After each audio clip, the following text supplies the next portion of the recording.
Bueno, ahí ya estoy grabando, ¿eh?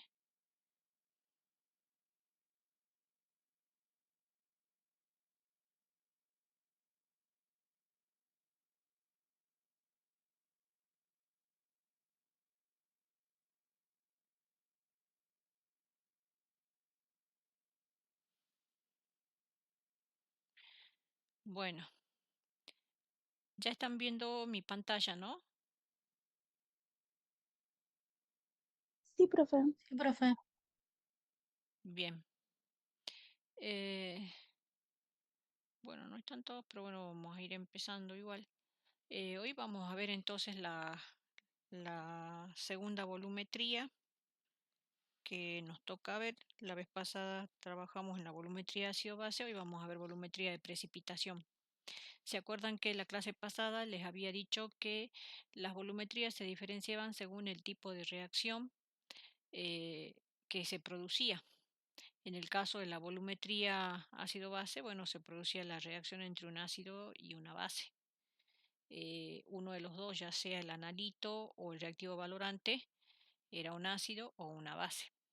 En el caso de la volumetría de precipitación, se produce la reacción entre el analito y el agente precipitante, que sería mi reactivo valorante, sería el agente precipitante, para la formación de un compuesto poco soluble. Por eso se forma un precipitado y eso es lo que caracteriza, bueno, a la volumetría de precipitación. Normalmente lo que precipita suele ser una sal poco soluble. Entonces, en el punto de equivalencia se produce la formación de esa sal y por medio del KPS se puede calcular, como se forma una solución saturada, digamos, de esa sal en el punto de equivalencia, se puede calcular por medio del KPS eh, la concentración de esa sal. Em, el tema es que, em, ¿qué requisitos? Hay que tener claro qué requisitos puede o es necesario que cumpla ese agente precipitante. Bueno, ya eso lo vamos a ver un poquito ya cuando veamos el tema que sigue, porque allí también vamos a hablar de agente precipitante y un poco se van a dar cuenta de que está muy interrelacionado este tema con el de la clase que viene. Eh, lo que sí ahora vamos a aclarar es que este tipo de volumetría em, es un poco menos común, digamos, de su empleo en laboratorio que la volumetría ácido-base, porque tiene algunos problemitas como, por ejemplo, las reacciones de precipitación que se tienen que llevar a cabo suelen tener que cumplir con unos requisitos que muchas veces no son fáciles de cumplir. Uno de ellos es que debe ser cuantitativa. Eso quiere decir que yo tengo que poder medir o cuantificar ese compuesto poco soluble que se forma mediante la reacción de precipitación. Debe ser estequiométrica. Eso quiere decir que la reacción química que se produce entre el analito y el agente precipitante, que estaría dado por mi reactivo valorante, em, tiene que permitirme calcular también cuánto se forma de ese producto, digamos, poco soluble. Y tiene que ser rápida. Em, si en el caso de la volumetría de precipitación, si la reacción es lenta, puede dificultar la determinación del punto final, digamos, de manera nítida. En el caso de la volumetría ácido-base, habíamos visto que usábamos indicadores de tipo más bien químico. Para nosotros poder determinar, en el caso de la volumetría de precipitación, el punto final, también necesitamos alguna referencia que nos permita a nosotros conocer cuándo se ha llegado al punto final, o sea, algún indicador. Y es muy pequeño o es muy reducido el número de indicadores con los que se puede trabajar en volumetría de precipitación. Entonces allí otro punto en contra, digamos, para este tipo de volumetría y por eso más bien se suele trabajar en la determinación del punto final por vía instrumental. Em, Todos esos problemitas que acabamos de señalar hacen que no sea tan común el empleo en las determinaciones cuantitativas de la volumetría de precipitación, pero sí es muy conocido este, el tema de las argentometrías, que sería un tipo de volumetrías de precipitación. Em, ¿Qué tipo, digamos, de analitos se suelen determinar por volumetría de precipitación? Bueno, lo que nosotros vamos a estudiar que van a ser los métodos argentométricos y se llaman así porque hacen uso del catión plata para la determinación. Se usa, para ser más específica, como reactivo precipitante el nitrato de plata en las determinaciones argentométricas. Eh, y normalmente se usan para determinar aluros. Cuando hablamos de aluros nos estamos refiriendo a cloruros, bromuros, yoduros. También podemos determinar la presencia de catión plata, por ejemplo, usando como reactivo precipitante el ion tiocianato. Podemos determinar la presencia de iones sulfato usando catión bario y bueno, y así. Lo que en lo que nos vamos a concentrar nosotros es en argentometría.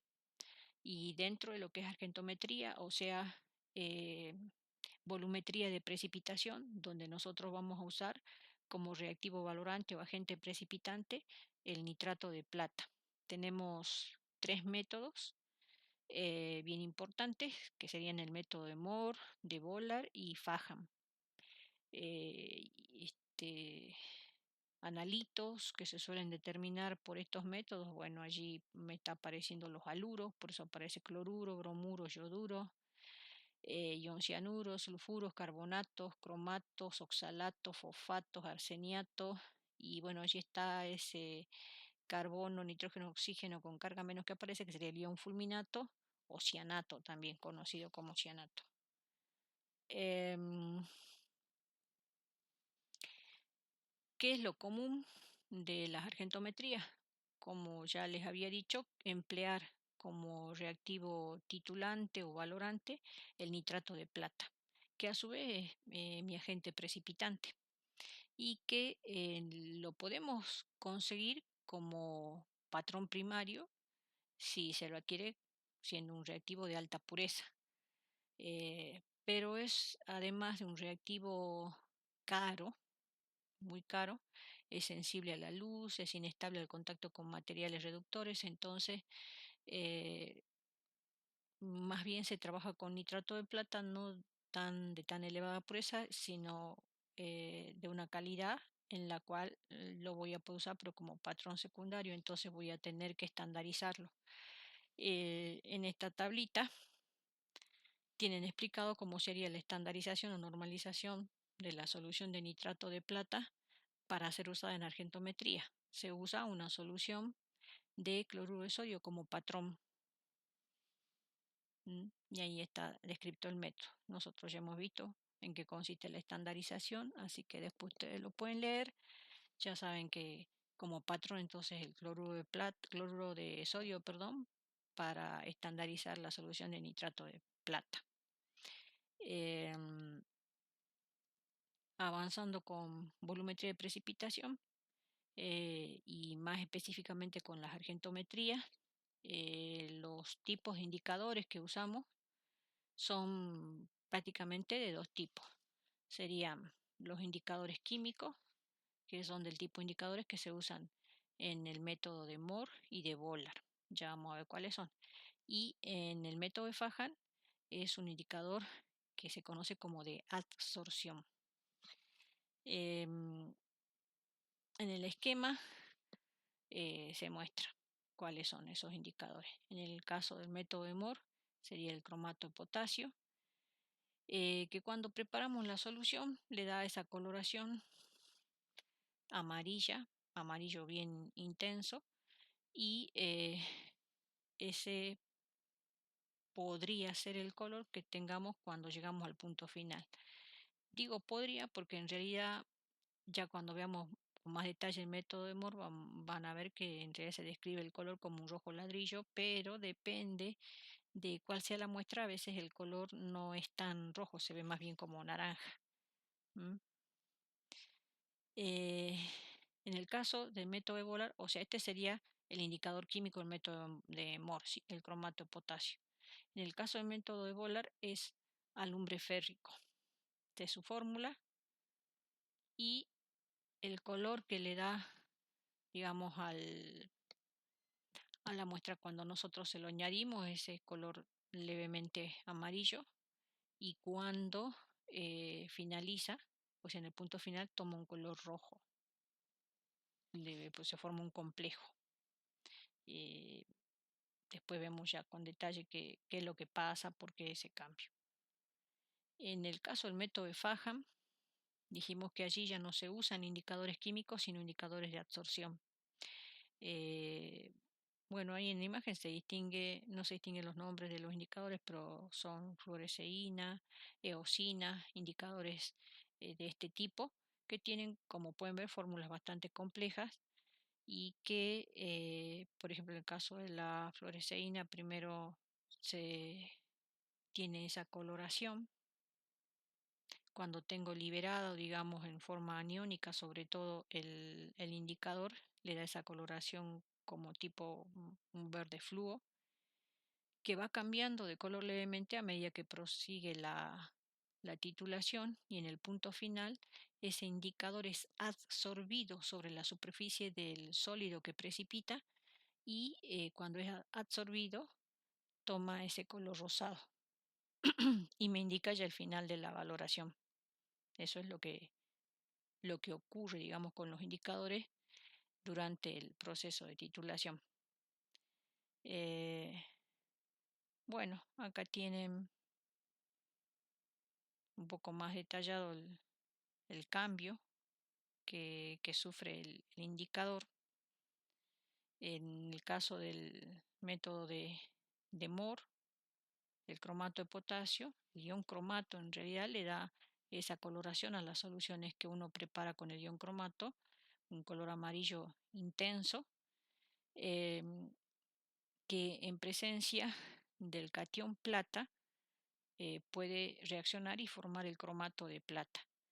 El cromato de plata, que es poco soluble, es de color rojo ladrillo. Por eso ese cambio de color que se ve allí, que más que rojo se ve como un color rosado, medio amarronado, algo así. Y en el caso del método de Volar, el alumbre férrico me aporta el catión hierro más 3, que en presencia del ion tiocianato puede formar un ion complejo que es de color rojo muy intenso. ¿M? Y ese es el que me permite observar ese cambio. Eh, bueno, acá pueden ver que en la titulación, en el método de Volar, pasamos de una solución lechosa hasta ese color rojo. Cuando analicemos ya el método en detalle y veamos qué ecuaciones, qué reacciones se van produciendo, vamos a entender por qué esos cambios de coloración. Pero lo que quería que queden claro con esto es que esos métodos de argentométricos, el de Moore, Volar y Fajan, usan diferentes tipos de indicador, que Moore y Volar usan de tipo químico, indicadores de tipo químico, que sufren una reacción química durante el proceso de titulación, formando un compuesto colorido, y que es el que me va a indicar el punto final. En el caso de los indicadores de absorción, esos se basan en que justamente hay que regular el pH de la solución donde va a estar presente el indicador para que tenga una forma más bien de tipo aniónica, o sea, cargado negativamente. Entonces nosotros en el seno del Elder Measure donde tenemos la muestra, vamos a producir la formación de un precipitado. Este círculo celeste estaría simulando al precipitado que se forma cuando adicionamos el reactivo valorante. Sobre él se absorben iones. Primero se absorbe una capa iónica, como dice acá, primaria, que normalmente suelen ser cargas de signo positivo. Eh, digamos, primero es cargas de signo negativo porque se absorberían primero los iones cloruro.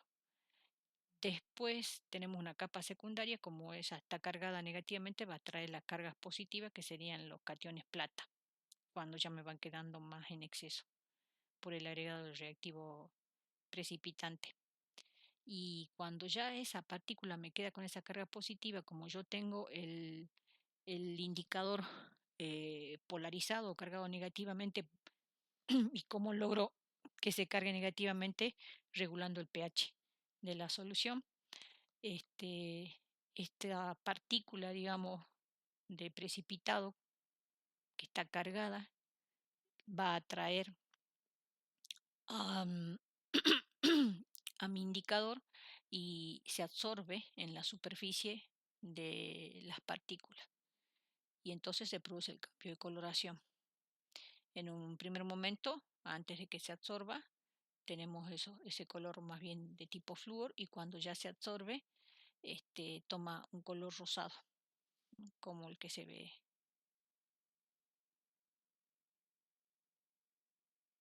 a ver, acá, este color.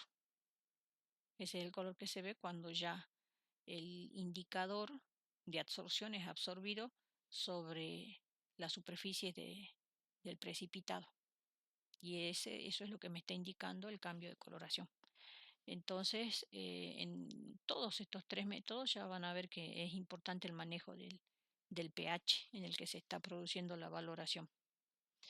Bueno, antes de entrar a ver en particular cada método, veamos qué diferencia hay en la curva de valoración en una volumetría de precipitación respecto de lo que habíamos visto la clase pasada cuando vimos curva de valoración en una volumetría ácido-base.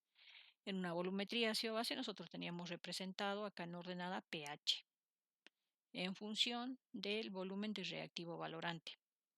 Acá también tenemos representado en abscisa el volumen de mi reactivo valorante, porque sería el nitrato de plata, mi reactivo valorante, que también es el agente precipitante que estoy agregando. Y en abscisa, acá yo ya no tengo pH. También tengo P. Recuerden que P es un operador matemático que es igual a menos logaritmo de algo. Bueno, en el caso de volumetría de precipitación, ese algo no es otra cosa que la concentración de mi analito, que podría ser, por ejemplo, yo estoy queriendo determinar iones cloruro, entonces será menos logaritmo de la concentración de iones cloruro, por ejemplo. Pero también puedo expresarlo como menos concentración de los iones plata, por ejemplo, porque yo estoy agregando iones plata. Al agregar el nitrato de plata, también puede estar expresado eh, tanto como la concentración del halogenuro, y también pueden ser de cómo va variando la presencia o la concentración de los iones plata cuando voy agregando el valorante. En realidad, si nosotros representamos en menos logaritmo de la concentración del halogenuro, del haluro que estoy determinando en función del volumen de agente valorante, se puede obtener un punto de equivalencia determinado con bastante, digamos, nitidez. Lo que se puede ver es que la curva de valoración en volumetría de precipitación es bastante parecida a la de volumetría ácido-base. ¿Sí? Tiene un salto en la zona donde se produce el punto de equivalencia.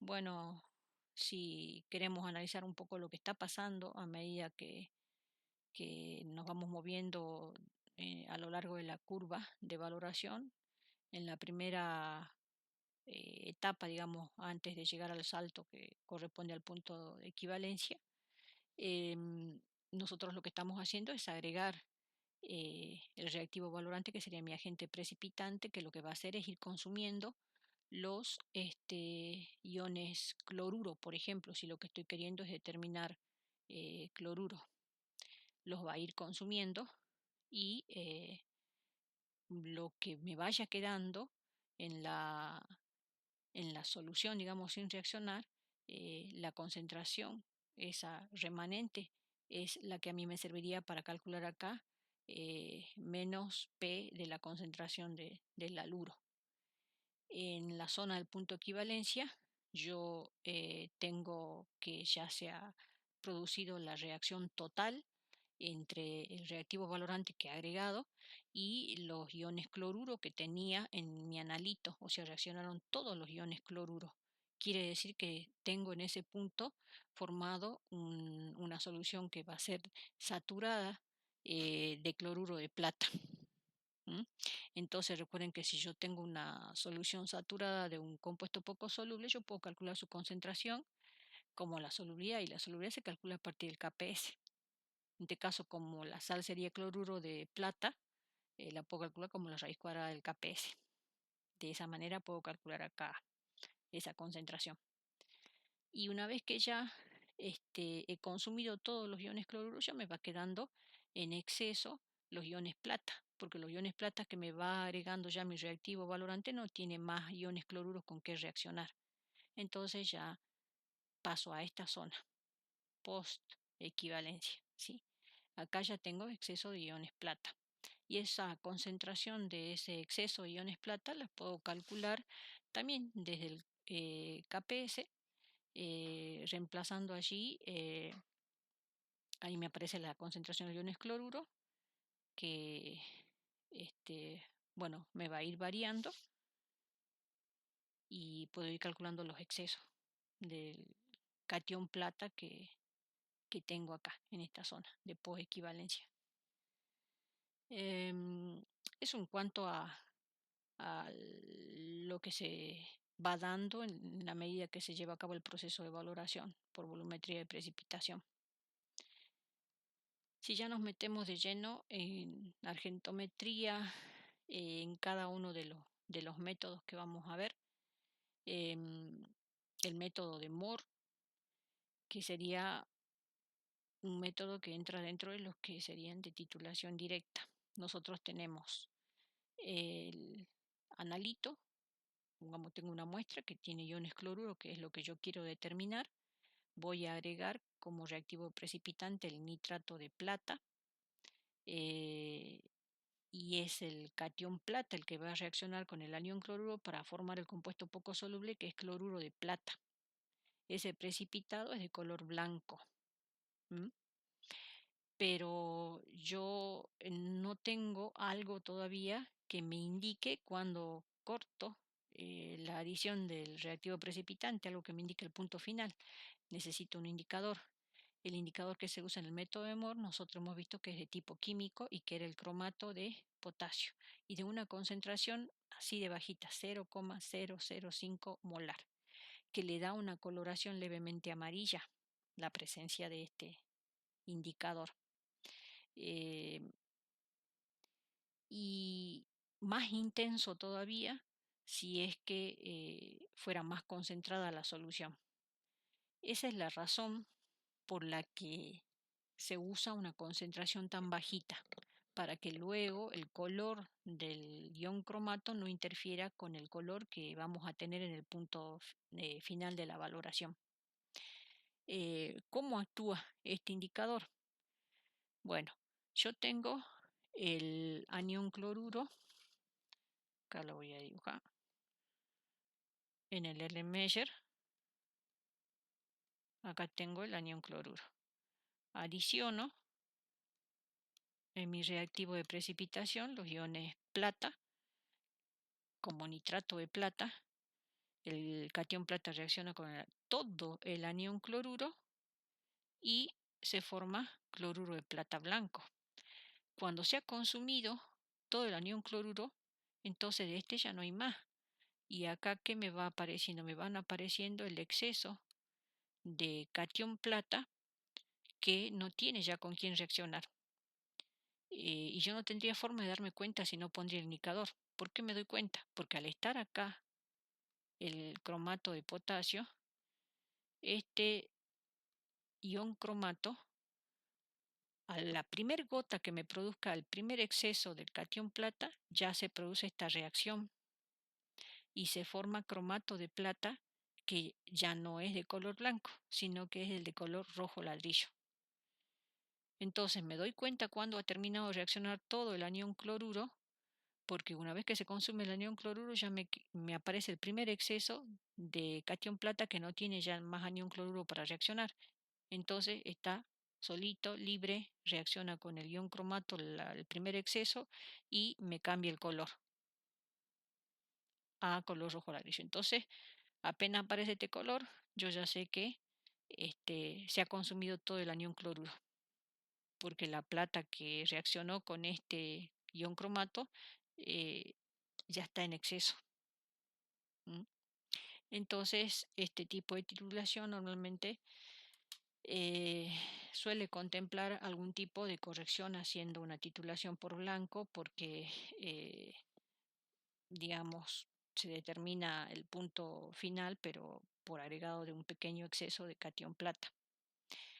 Y les decía que para estas titulaciones era muy importante el tema de la regulación del pH. En el caso del método de Moore se trabaja entre pH 6,5 y 10,5. Bueno, ¿por qué es eso? Bueno, allí tienen, miren, les puse ahí el tema de las reacciones. Ya les digo por qué el tema del pH. Acá tienen el anión cloruro, que sería mi analito. Le agrego el nitrato de plata. Lo consume totalmente, forma cloruro de plata. Y me queda, bueno, ion nitrato. Este cloruro de plata es blanco, entonces se ve así, lechoso. ¿Por qué? Porque es poco soluble. Por eso dice S de sólido. Cloruro de plata es poco soluble, entonces se ve que se pone lechoso, blanco.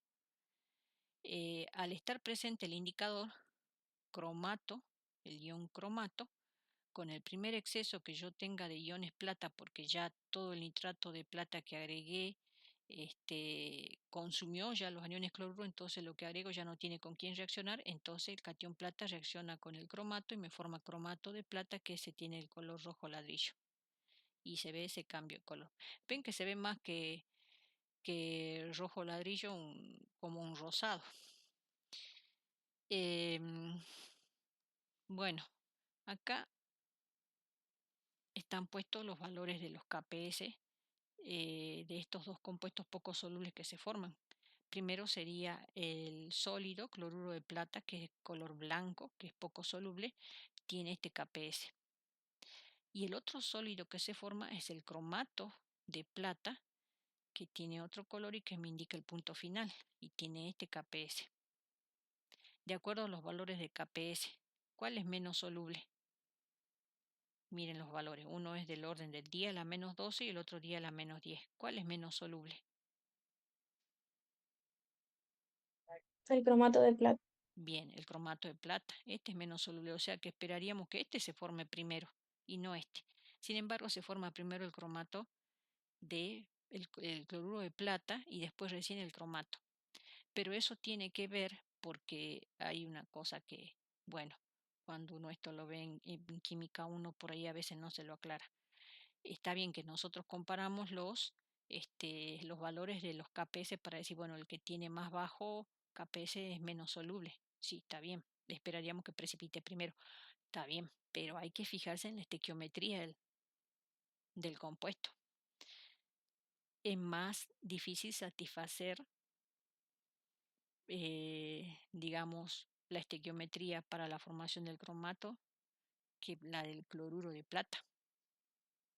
Porque cuando yo disocio esto, escribo el equilibrio de precipitación o el equilibrio de solubilidad. Acá, si se fijan por la fórmula química nada más de la sal, se van a dar cuenta que acá se forma un mol del ion plata, mientras que acá 2. Entonces es más fácil satisfacer la estequiometría del cloruro de plata que la del cromato de plata. Entonces eh, precipita primero. Es una cuestión de estequiometría nada más. Bueno, eh, el tema del pH. No les había aclarado lo del pH. ¿Por qué se trabaja acá? Les había puesto el tema del pH para el método de Moore entre 6,5 y 10,5. O sea, no tiene que ser muy ácido ni tampoco tiene que ser muy básico. Hay que trabajar en ese rango. ¿Por qué no puede ser muy ácido? Porque tengan en cuenta a quién estamos usando como indicador, al ion cromato. El ion cromato tiene una coloración amarilla intensa cuanto más concentrada sea la solución. Y en medio ácido, el ion cromato tiende a pasar al ion dicromato. Acá tienen la ecuación. Este es el ion cromato y este es el ion dicromato. Y este es más bien rojo o un naranja rojizo. Es un color muy intenso. Entonces, si trabajaríamos a pH ácido, lo tendríamos en esta forma, como ion dicromato más que como ion cromato. Y estaría más bien rojizo. ¿Y qué pasaría con el punto final? No lo podríamos ver nítidamente. Entonces, lo queremos en la forma de cromato, no de dicromato, para que nosotros podamos notar cuando se forma o cuando llegamos, digamos, al punto final. Entonces se trabaja pH este, tirando más bien a neutro, ¿sí? Por encima de 6,5. ¿Y por qué no podemos trabajar a pH por arriba de 10, o sea, pH muy básico? Porque, bueno, también va a haber una interferencia. Si nosotros tenemos medio básico, supongo ese medio básico me proporciona grupos oxidrilos. Como yo tengo ahí el catión plata, se puede formar el hidróxido de plata en primera instancia y luego se puede formar óxido de plata negro. Y entonces también me va a interferir para poder visualizar de manera bien nítida el punto final. No voy a poder distinguir cuando se me forme el color rojo ladrillo del cromato de plata. Bueno, esas son las razones entonces por las que se regula el pH para tener mucha nitidez en la determinación del punto final. Bueno, y acá les aclaro lo del blanco, eh, que se lo hace con carbonato de calcio, para corregir esto de que cuando nosotros estamos haciendo la determinación, les decía que el indicador actúa ante el primer exceso de catión plata. Entonces, en realidad, tenemos cierto error. Entonces se suele corregir ese exceso haciendo una titulación de un blanco. Cuando nosotros hacemos una titulación de un blanco, se usa todo menos la muestra, por eso se llama un blanco. Bueno, ¿alguna pregunta? Así pasamos al otro método. Ahora vamos al método de Volar.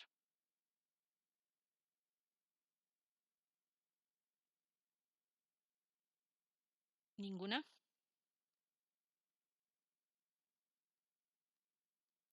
Bueno, en el método de Volar también usamos un indicador químico. Habíamos visto que era el alumbre férrico.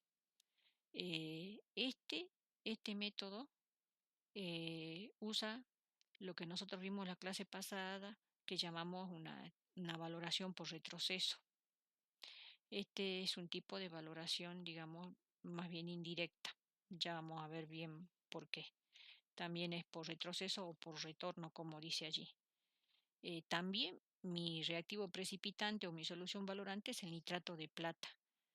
Pero lo que se hace acá es agregar un exceso de ese nitrato de plata de entrada, ya le agrego un exceso a la muestra para que me consuma todo mi analito y me quede de sobra iones plata.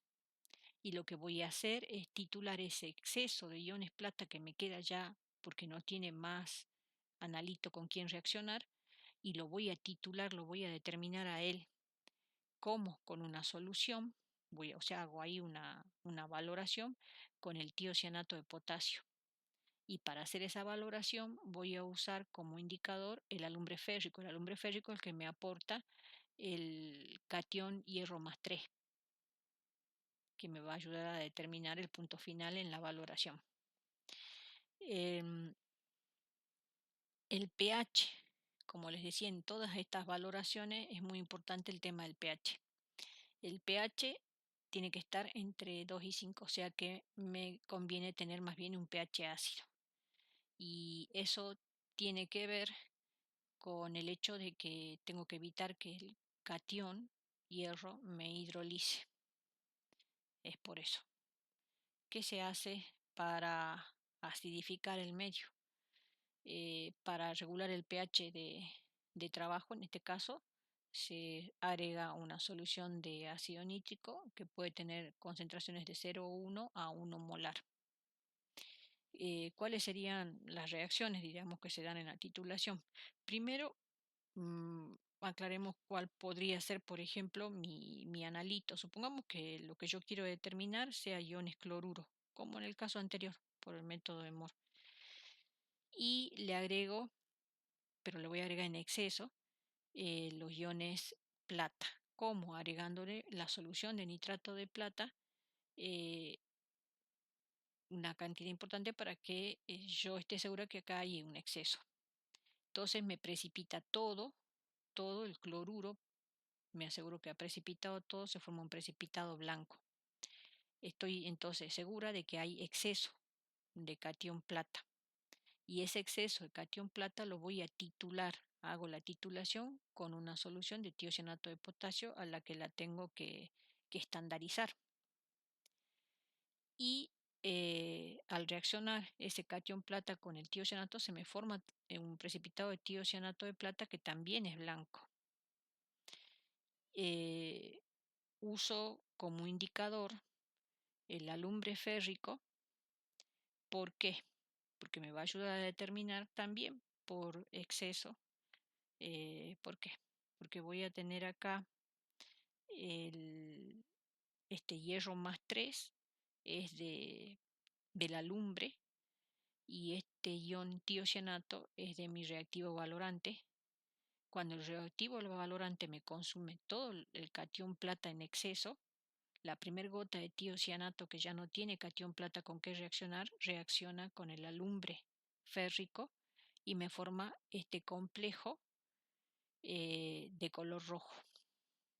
Entonces eso me indica ya que terminó la valoración. Bueno, acá estaría indicado ya así en forma general. Está mi analito, le agrego el exceso de catión plata, precipita todo el analito y me queda el exceso de plata. Ese exceso de plata es el que se titula con el ion tiocianato y se me forma el precipitado blanco del tiocianato de plata. Como este tiocianato ya no tiene con más plata para reaccionar, entonces ya reacciona con el indicador, que sería el hierro más 3, digamos, del alumbre férrico, y forma un complejo rojo que me indica el final de la valoración. Entonces, esto es una titulación por retroceso. ¿Por qué? Yo conozco todo lo que agregué de plata. O sea, la cantidad de nitrato de plata que yo agregué, de entrada la conozco, entonces todo esto yo lo conozco. Esta es la cantidad que agregué, yo sé cuánto agregué. Y lo que no sé es cuánto quedó en exceso. Entonces ese exceso lo determino haciendo titulación con tiocianato. Entonces por la titulación con tiocianato determino esta partecita que está pintada en celeste. Entonces, al total que yo agregué, le resto lo que determino por titulación con tiocianato, voy a tener entonces la parte de la plata que reaccionó con la muestra. Entonces determino de esa manera el analito. ¿Se entiende?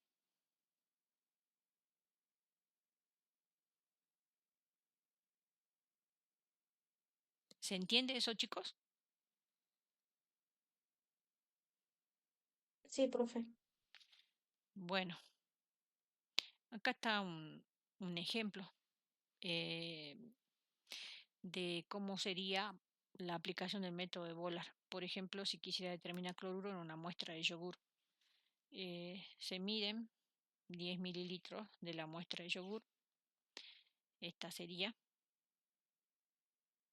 la imagen.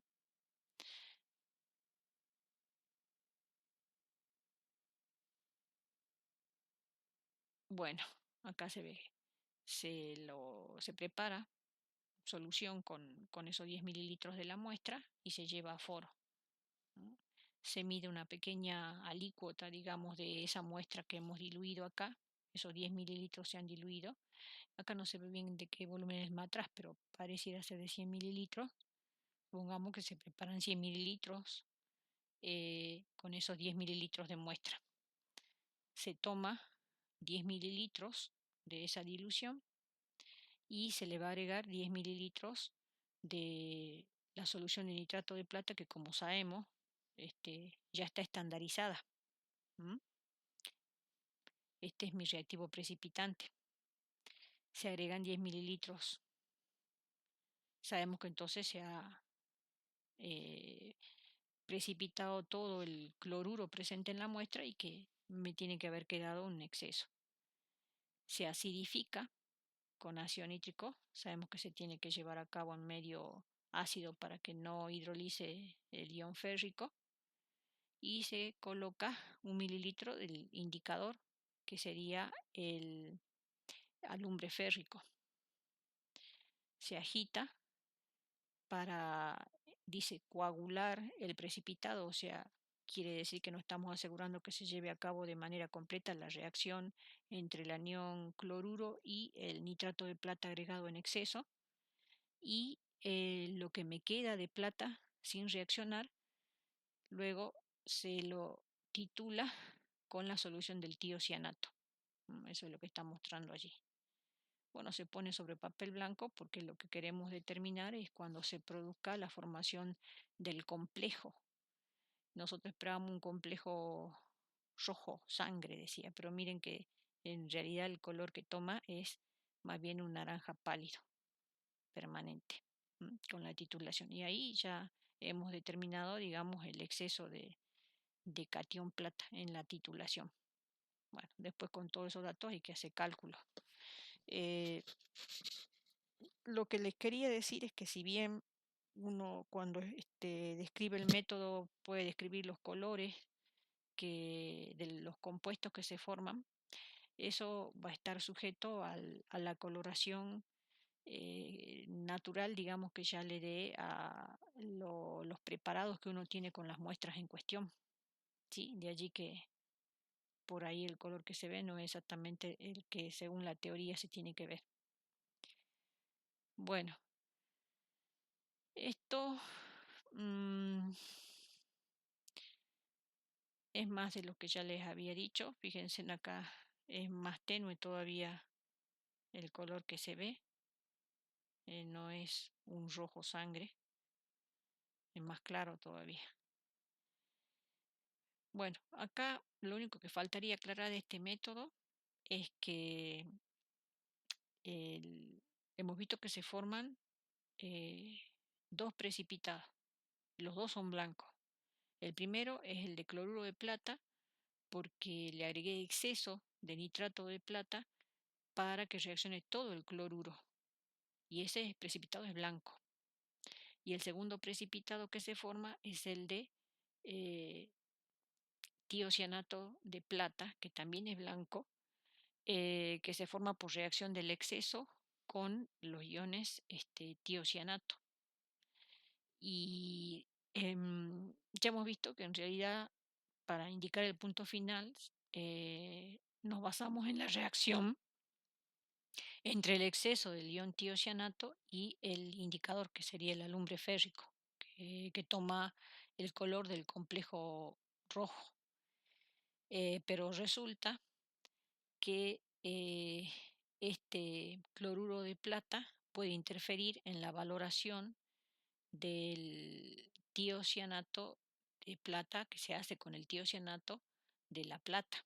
¿M? ¿Por qué? Porque puede darse esta reacción. ¿M?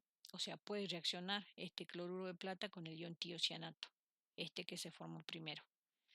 Entonces se lo suele enmascarar de alguna manera por agregado de un disolvente orgánico. Acá lo menciona el nitrobenceno, por ejemplo, para enmascararlo y hacer que el precipitado de cloruro de plata no vaya a reaccionar con el tiocianato que se agrega para determinar el exceso de plata. Esa es una forma.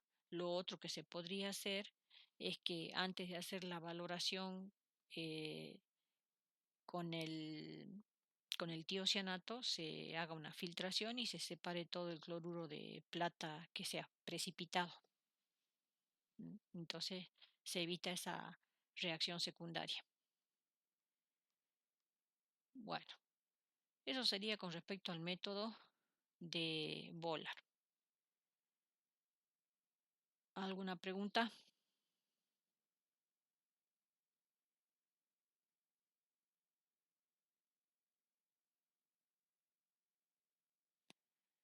Bueno, en el método de Faham em, también suele ser usado para la determinación de aluros y también se hace con la solución de nitrato de plata, porque todos estos son métodos argentométricos. Nada más que el indicador que se usa en este caso no es de tipo químico, sino más bien de absorción. Em, es muy usado el tema de la fluoresceína para cumplir ese, esa función, digamos, de indicador, y ya hemos visto que vira de un color amarillo o verde fluo a un rosa, a un color rosado. En este caso también es importante regular el pH, que el pH tiene que ser más bien tirando a neutro, entre 6 y 9, levemente alcalino, digamos, porque ese pH eh, tiene que ser elegido acorde al valor de pH que favorece determinada carga en el indicador. Un pH en ese rango favorece, por ejemplo, que la fluoresceína esté en su forma aniónica. Y como nosotros, por el cambio de carga que va a ir sufriendo el precipitado que se forma, vamos a lograr que se absorba o no el indicador en la superficie, es necesario regular ese valor de pH. Ese rango de pH favorece que nosotros tengamos la fluoresceína, por ejemplo, en su forma aniónica.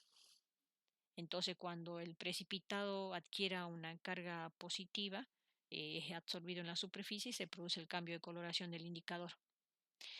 Em, lo que es importante, digamos, que el precipitado que se forme en este método sea más bien de tipo coloidal, o sea, que haya un precipitado que esté muy finamente dividido, que no precipita, sino que está como constantemente eh, con movimiento browniano y no coagule, porque de esa manera eh, se tiene una mayor cantidad de área o se ofrece una mayor cantidad de área para que sean absorbidas las partículas del indicador y se vea el cambio de coloración.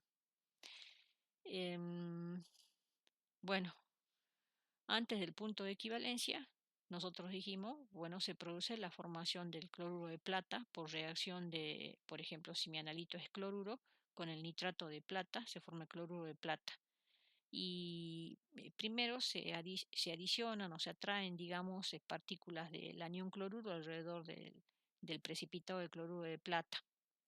Y, a medida que va avanzando la valoración, cuando se llega al punto de equivalencia sabemos que tenemos una cantidad grande de ya de cloruro de plata y se nos forma una solución saturada de cloruro de plata en el punto de equivalencia. Al principio, ¿por qué tenemos esos aniones cloruro rodeando a las partículas de cloruro de plata que van precipitando? Porque al principio todavía tenemos muchos aniones cloruro, entonces eso es lo que yo tengo, digamos, al principio en exceso.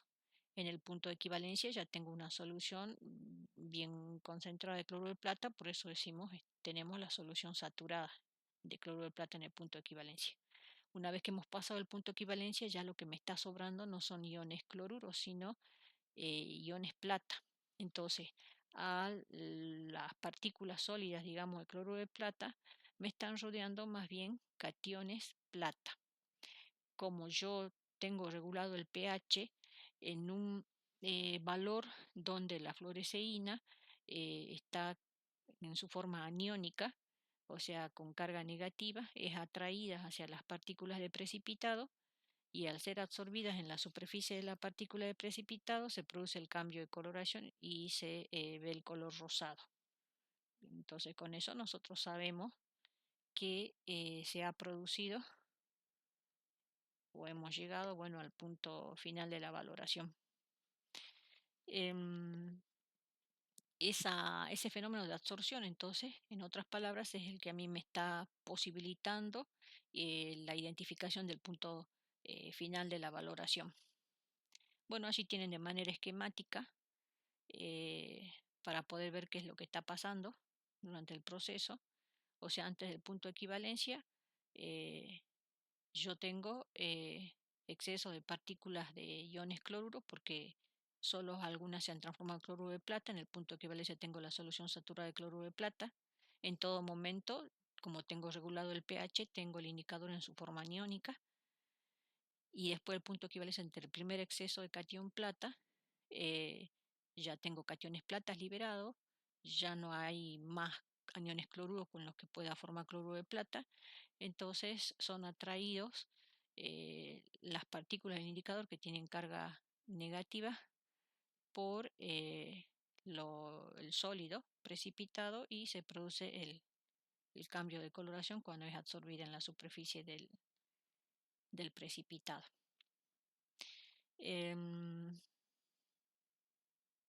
Bueno, esto ya lo dije.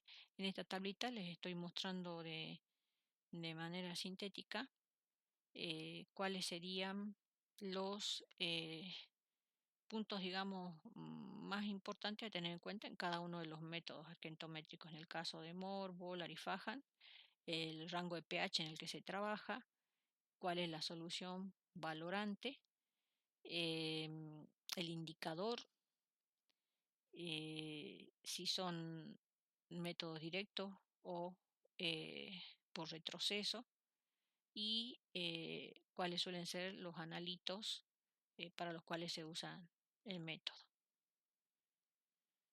Bueno, si vamos a la parte práctica.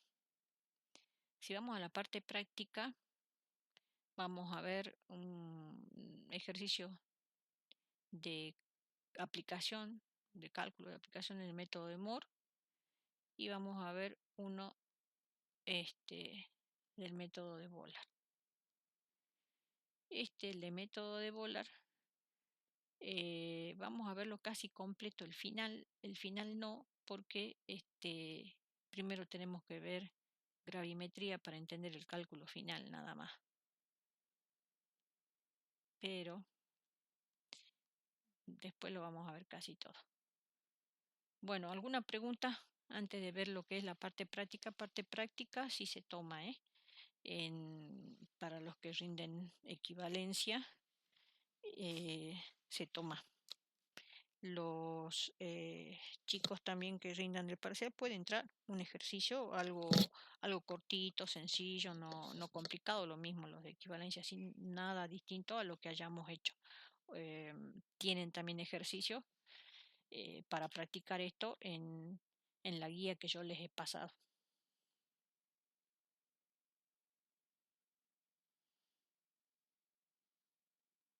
Bueno, ¿ninguna pregunta?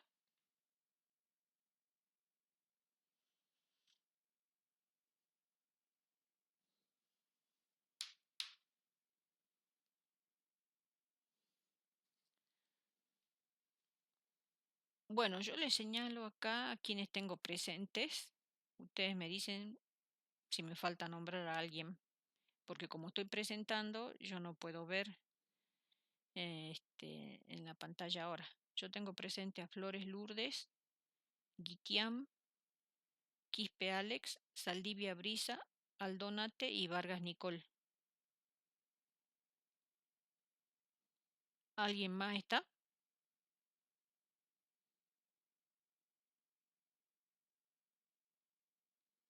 ¿No está Armella ni Martínez Emilio?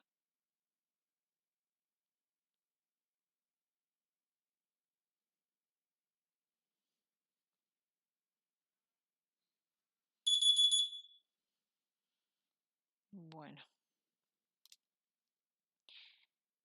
Bueno, ¿ninguna pregunta?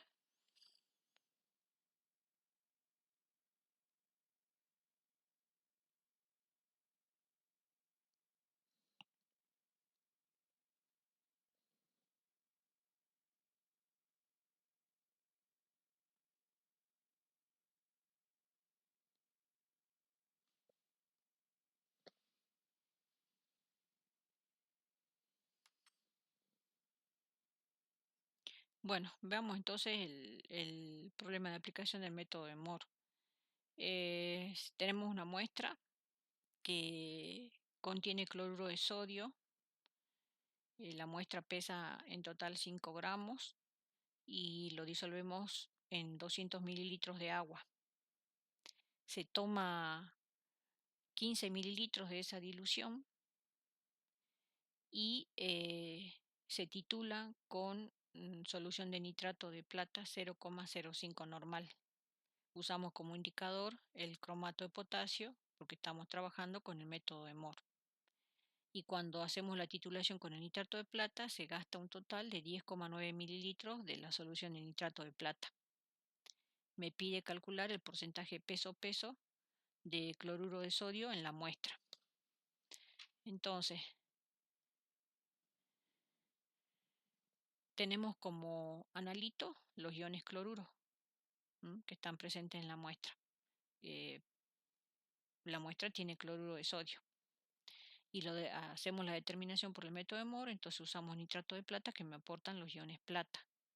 Se produce la reacción entre el catión plata y el anión cloruro, se forma cloruro de plata, precipita. Usamos como indicador cromato de potasio, que cuando se consume todo el cloruro, eh, la primer gota de nitrato de plata que agrego, que ya no tiene más cloruro con que reaccionar, va a reaccionar con ese ion cromato y me va a formar el cromato de plata.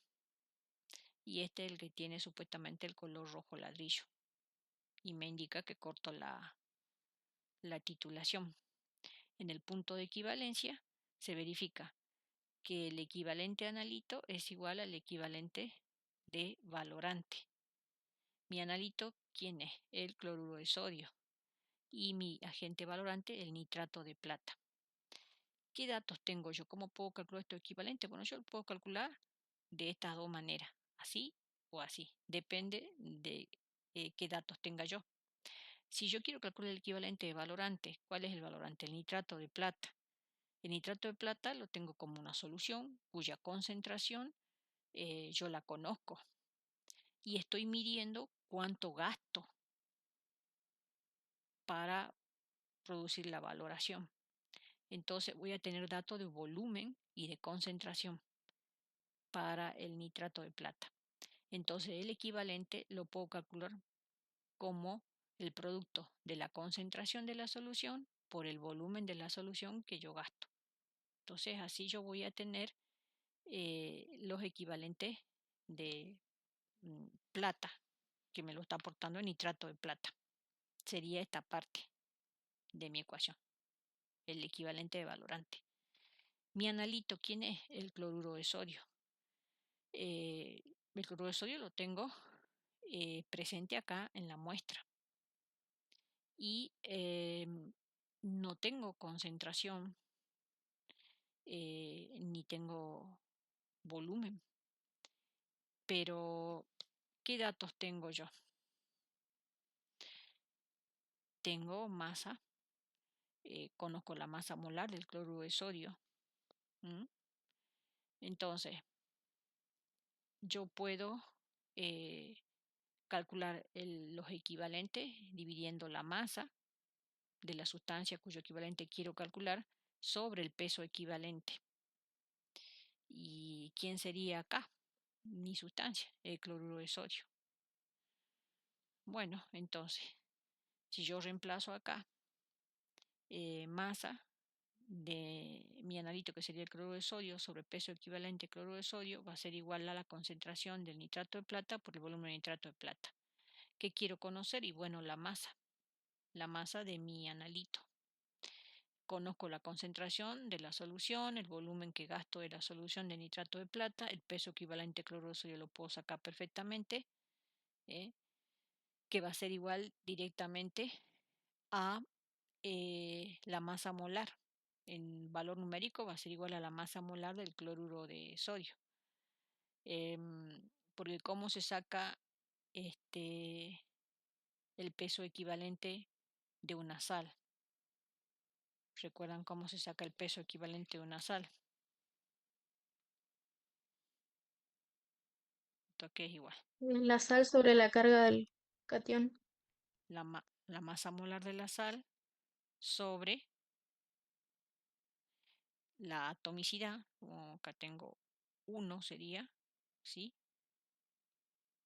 Por el estado de oxidación que tiene este, o sea, la carga, que también es positivo, 1.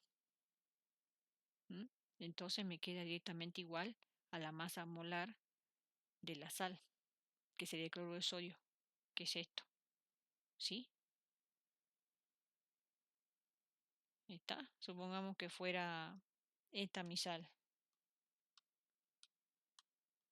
aunque sería igual el peso equivalente, sería igual a la masa molar de la sal dividido la atomicidad 2 por la carga o la oxidación del sodio, sería más 1, o sea, 1. Entonces ahí la masa molar me queda dividida en 2.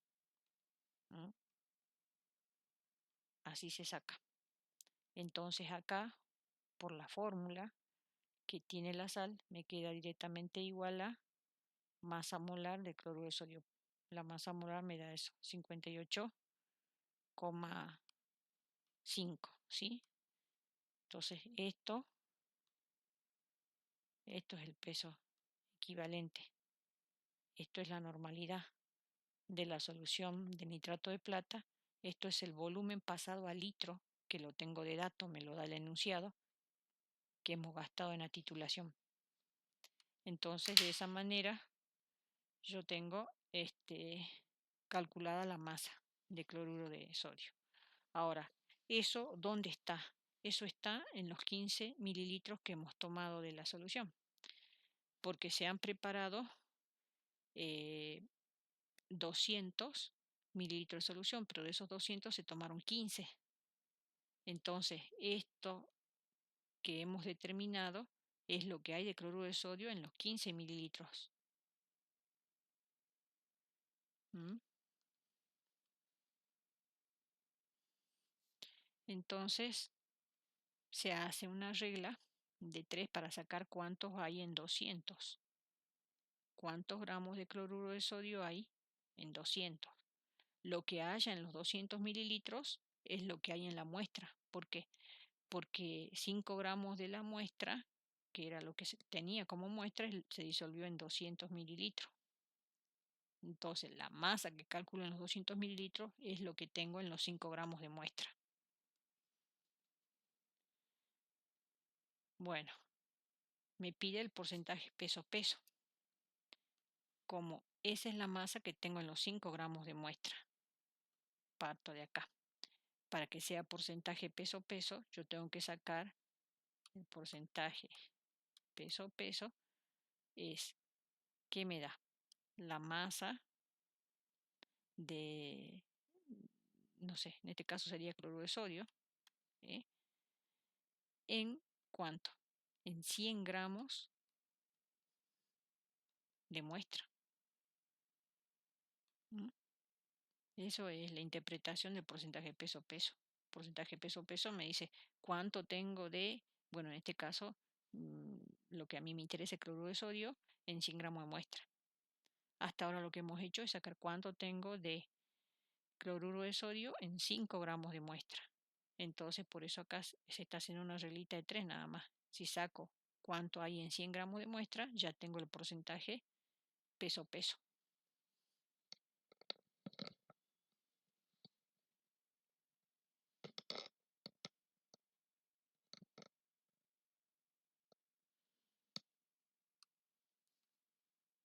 Bueno, ¿se entendió? Acá al costadito ustedes tienen eh, esquematizado, digamos, cómo se trabajó. O sea, la muestra se disuelve en 200 mililitros de agua. De esa muestra se toman 15 mililitros. Y esos 15 mililitros es lo que se titula con el nitrato. 0,05 normal y se gasta 10,9. Por eso es que la masa que terminamos calculando está, pero en los 15 mililitros, no en los 200. Y hacemos una regla de 3 para sacar qué masa tengo entonces en los 200. Y como en los 200 se disolvieron los 5 gramos de muestra, yo sé que la masa que me den los 200 mililitros es lo que está en los 5 gramos de muestra. Calculo para 100 gramos de muestra y ya tengo el porcentaje peso-peso. ¿Se entendió? Sí, profe. Bueno, ese como ejemplo de cálculo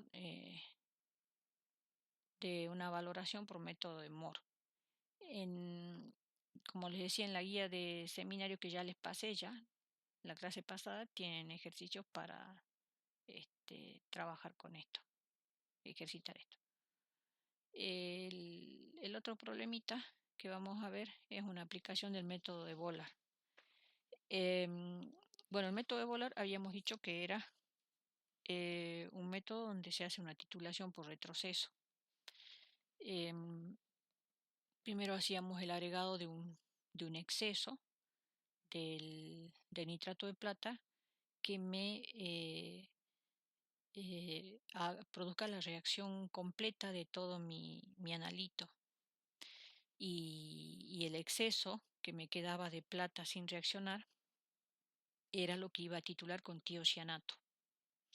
Bueno, en este problema yo tengo una muestra que contiene fósforo, o sea, lo que a mí me interesa es el fósforo, pero a veces uno puede transformarlo para facilitar la determinación en otro compuesto, porque no importa en qué forma lo tenga, hay cálculos que a mí me permiten transformar la expresión del dato en otra unidad y que me sirve igual. Es decir, yo puedo tener el fósforo determinado como fosfato o como acá me lo pide como pentóxido de difósforo, ¿eh? Y puedo hacerlo tranquilamente. ¿Mm? Entonces, en este problema, mi muestra tiene fósforo y se toma 0,9265 gramos de muestra y se la transforma en fosfato. O sea, no la tengo como fósforo elemental, sino como fosfato. El fosfato que está presente en la muestra lo precipitamos añadiéndole la solución de nitrato de plata, que es mi reactivo precipitante, en exceso. Le añadimos 25 mililitros de nitrato de plata de la concentración 0,1285 molar. Esta es la reacción que se produce. Se forma el fosfato de plata. Sólido, ¿por qué? Porque es un precipitado. ¿Mm? Hemos precipitado todo el fosfato que tenía en la muestra. Y me ha sobrado plata, porque recuerden que le agregamos en exceso el nitrato de plata, le agregamos en exceso. Em, Como ven, uno sabe cuánto agregó. Nosotros sabemos que hemos agregado 25 mililitros de nitrato de plata y conocemos la concentración de ese nitrato de plata. O sea que nosotros sabemos cuánto hemos agregado en total de nitrato de plata, o sea, de plata. Eh, no sabemos cuánto de eso se ha gastado para reaccionar con el fosfato. No sabemos cuánto de eso de plata quedó en exceso. Entonces, para determinar cuánto de plata no reaccionó con fosfato, hacemos la titulación. Dice, tras filtrar y lavar el precipitado, las aguas madres consumen 7,84 mililitros de tiocianato. O sea, quiere decir que hemos separado el fosfato que precipitó y nos hemos quedado con la parte que tiene el catión plata en exceso y lo titulamos con tiocianato. Cuando hacemos la titulación se me forma tiocianato de plata, que sabemos que es de color blanco. Se produce esta reacción. Y sabemos que en este caso, ¿qué usábamos nosotros como indicador en el método de Bolar? ¿Se acuerdan? ¿Cómo sabemos cuándo cortar el agregado del tiocianato? Usábamos el alumbre férrico. ¿Se acuerdan? El alumbre férrico. Entonces, cuando ya todo el tiocianato reacciona con toda la plata que estaba en exceso, la primera gota en exceso que yo agregué de tiocianato ya reacciona con el alumbre y forma el complejo de color rojo. Y entonces ahí paro el agregado del tiocianato y leo el volumen. Por eso es que acá saben que se ha gastado en total el tiocianato para precipitar la plata 7,84 mililitros.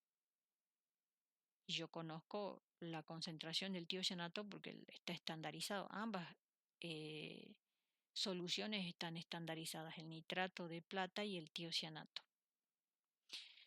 De las ecuaciones que yo tengo, em, sé que puedo sacar las relaciones entre los moles de plata y de fosfato y los moles de plata y de tiocianato, ¿sí? En los compuestos, en las sales que ellos están formando. Esas son las relaciones. En el caso del fosfato, eh, formado, digamos, desde el inicio, porque la muestra tiene fósforo, que está transformado en fosfato, esta es la relación. ¿Sí? Los números de moles de fósforo coinciden con el número de moles de fosfato. En el fosfato de plata, el número de moles de plata en el fosfato es igual a 3 por el número de moles de fosfato. Y en el tiocianato de plata, el número de moles de plata es igual a los números de moles de tiocianato.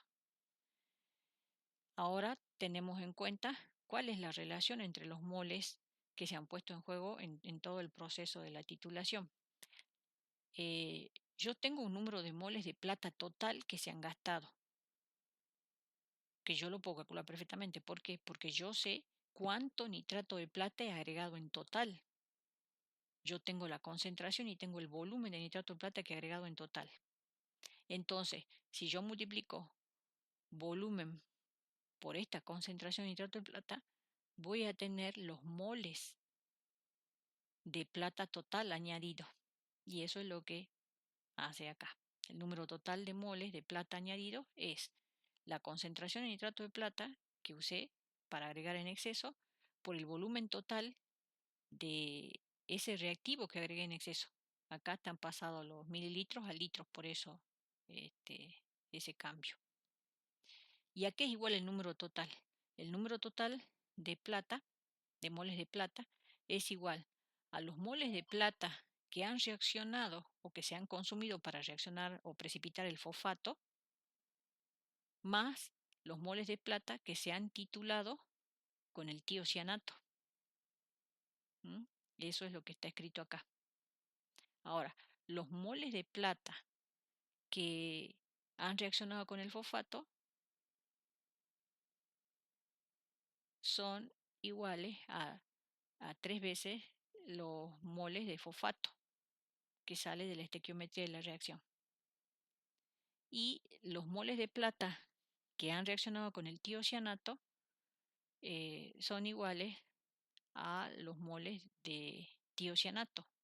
Eso en el punto de equivalencia. ¿Mm? Son iguales. O sea, estamos reemplazando estas relaciones en esta ecuación. Y los valores los tenemos. Estos, los moles de fosfato, es mi incógnita. No lo conozco. Yo no sé cuántos moles de fosfato tenía, pero sí sé los moles de tiocianato que he gastado. ¿Por qué? Porque yo sé la concentración que tenía el tiocianato que usé para hacer la valoración y cuánto gasté del tiocianato. Y multiplicando el volumen por la concentración, yo tengo los moles de tiocianato que he gastado. Entonces eso lo reemplazo acá. Entonces lo único que tengo que despejar son los moles de fosfato, que es lo único que no conozco de acá. Como los moles de fosfato son iguales a los moles de fósforo que yo tenía en la muestra, porque tengo esa relación 1 a 1, cuando yo hago este cálculo ya tengo determinados los moles de fósforo que había en la muestra. ¿Mm? Y yo de la muestra conocía la masa. Conocía la masa, 0,9265.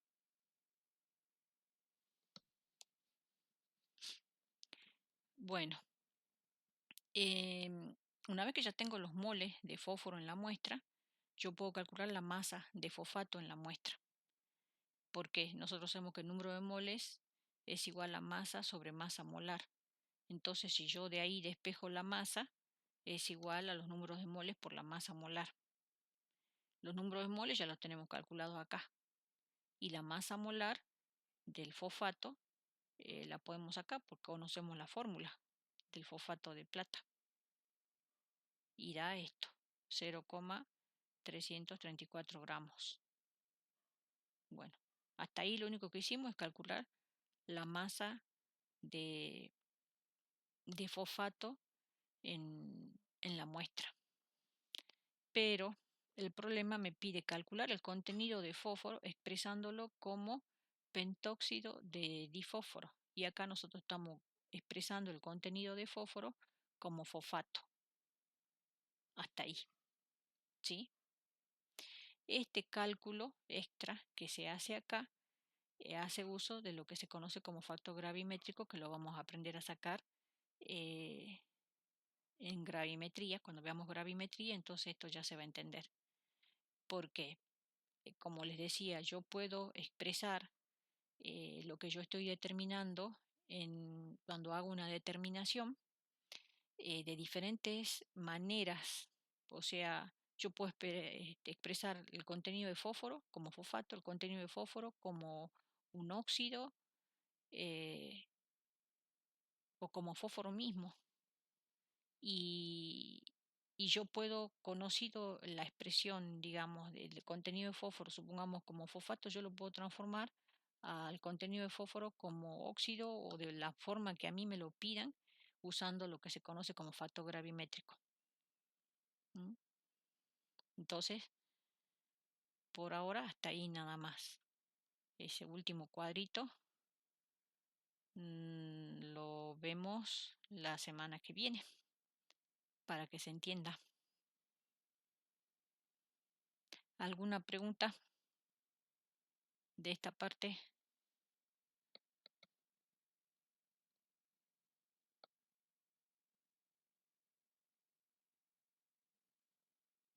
Tienen problema de esto, también en la guía para hacer.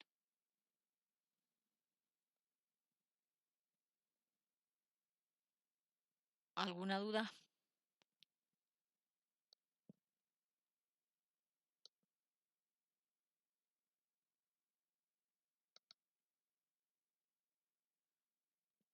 Ninguna.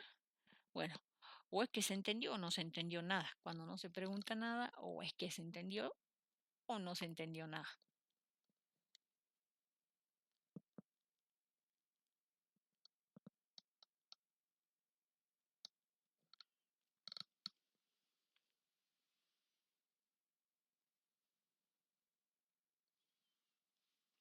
Bueno, ¿ninguna duda?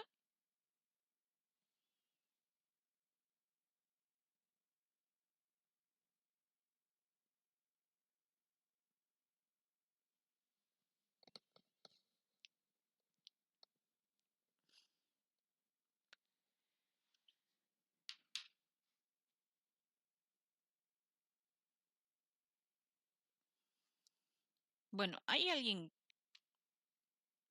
que no haya nombrado y esté presente? Profe, yo no sé si Buenas tomó tardes, profe, asistencia sí. antes de que yo entre, pero entré justo a las 1:30. Vos sos Armella. Yo No, soy yo Armella, soy profe. Aldonate. Eh, ahí estaba viendo a Armella. Armella la tengo ausente yo. Aldonate sí la Sí, tengo profe. presente.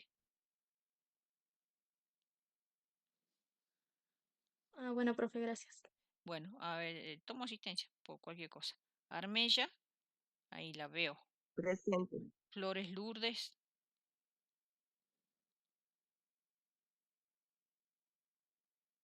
bueno, Flores Lourdes no responde, pero yo la veo ahí.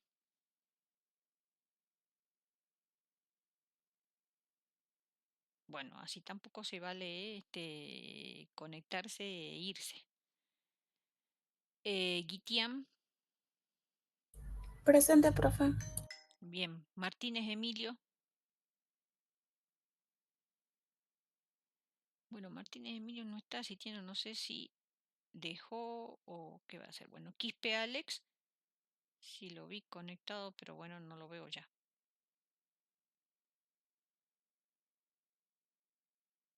Quispe, Alex. Saldivia, la veo ahí.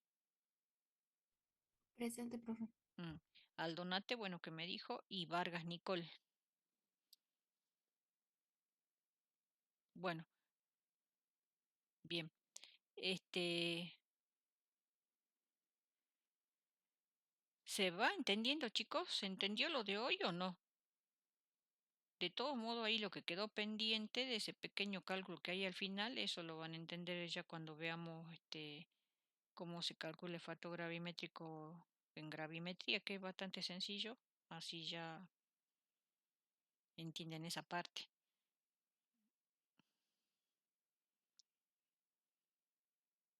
¿Se entendió o no? Sí, profe, no sé, yo por mi parte sí entendí, pero bueno, como yo tengo química analítica, entonces Ajá, ya lo vi. bien. Bueno, tienen que este, verlo, chicos, repasarlo, porque después cuando se lo tomo ya en el parcial o en el final, este, no tienen duda, ¿eh? Bueno, ¿quién es Vargas? No te olvides, por favor, de mandarme el TPL7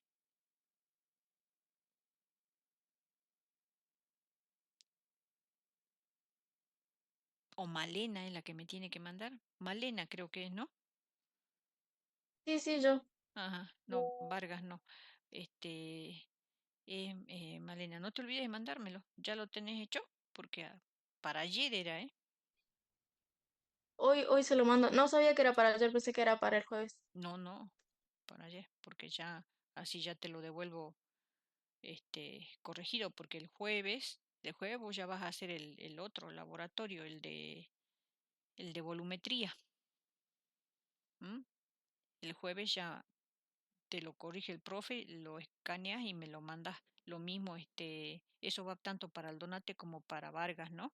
El jueves ustedes lo escanean al informe que el profesor se los corrige y me lo mandan. Los demás alumnos no hay problema porque el profe los carga en la planilla. Lo que pasa es que ustedes dos no están en planilla porque es por equivalencia. ¿M? Bueno, bueno, listo chicos. Si ustedes no tienen ninguna duda, ya los libero. Y, y bueno, la semana que viene